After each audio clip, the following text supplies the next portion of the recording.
Good evening. This is January 27th, 2007, and you are watching The News exclusively on YouTube. I am Chris, and I will be your anchor today.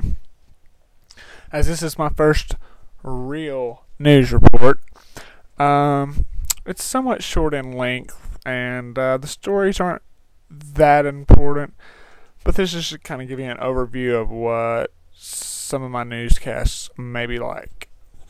So anyway, without further ado, I will begin. Remember the Russian spy, Alexander Litvinenko, who was assassinated by the radioactive substance plutonium-210, thought to be the first ever assassination using nuclear material? Well, investigators have found the source of the poisoning. A teapot. The former KGB officer was poisoned by a cup of nuclear tea, and that teapot was overlooked during the initial investigation and remained in use for a while afterwards, potentially putting many innocent people in harm's way. The British police have concluded that this was a state-sponsored assassination, obviously pointing the finger at Russia, whom, not surprisingly, has consistently denied the allegations. And moving on to the news within the United States, there was an anti-war rally held in Washington, D.C. today. Convinced that this is their moment, tens of thousands marched Saturday in an anti-war demonstration linking military families, ordinary people, and an icon of the Vietnam protest movement, Jane Fonda, in a spirited call to get out of Iraq. Many signs were visible at this anti-war rally, including some that said, "Try Bush for war crimes," or "I voted for peace." This is the first time since the Vietnam War protests that Jane Fonda has participated. Jane Fonda was long criticized for her anti-war protest during the Vietnam era. Silence is no longer an option, Ms. Fonda said to cheers from the stage on the National Mall. It seems that the anti-war fever of Vietnam is starting to take hold in the present. Only this time, instead of Vietnam, it is Iraq.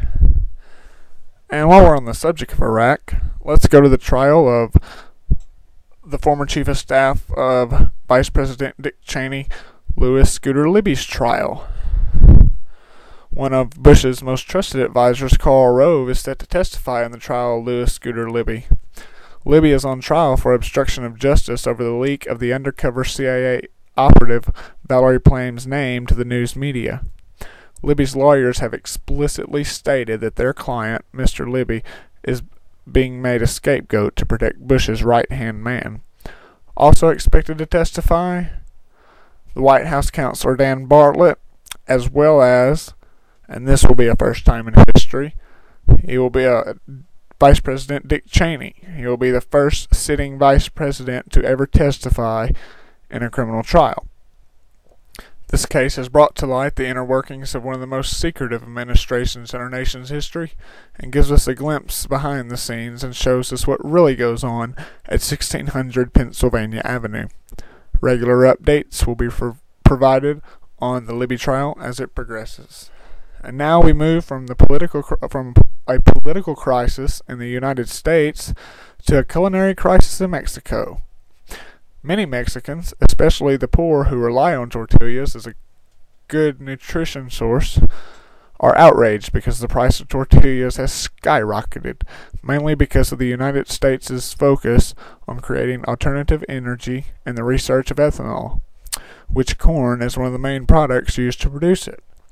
There is almost universal consensus in Mexico that higher demand for ethanol is at the root of price increases for corn and tortillas. And this next bit is bound to grab your attention.